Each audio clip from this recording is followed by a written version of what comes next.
زمان حيوانات كتيرة عايشين مبسوطين في غابة كبيرة.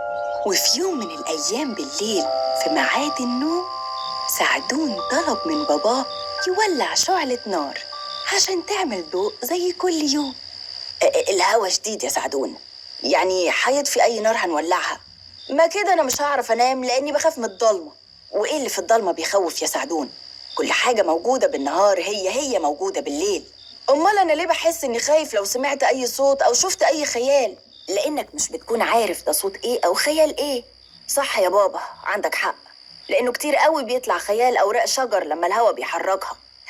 شفت بقى يا سعدون؟ فعلا. بس معلش يا بابا، انزل ولع لي النار، الهوا هادي شوية. ماشي، بس تنزل معايا. انت خايف ولا ايه يا بابا؟ لا طبعا. انزل يا سعدون، ما تخافش. يعني انت ما كنتش بتخاف من الضلمة وانت صغير؟ كنت بخاف جدا. وازاي بقيت ما بتخافش وشجاع كده؟ كل مرة كنت بخاف فيها كنت بفتكر ان الحاجات اللي بالنهار هي موجودة بالليل.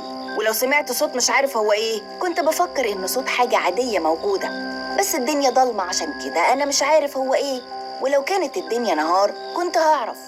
عندك حق يا بابا، انا كل ما احس اني خايف هعمل زيك لحد ما الضلمة عندي تبقى زيها زي النور وابقى اشجع سعدون في الغابة. خليك فاكر يا سعدون ان كل حاجة موجودة بالنهار هي نفسها موجودة بالليل. خلاص، أول ما أسمع صوت مش عارفه هفتكر كلامك يا بابا. لما نشوف. يلا بينا نطلع ننام ونطفي النار، أنا خلاص مش خايف. برافو عليك يا سعدون.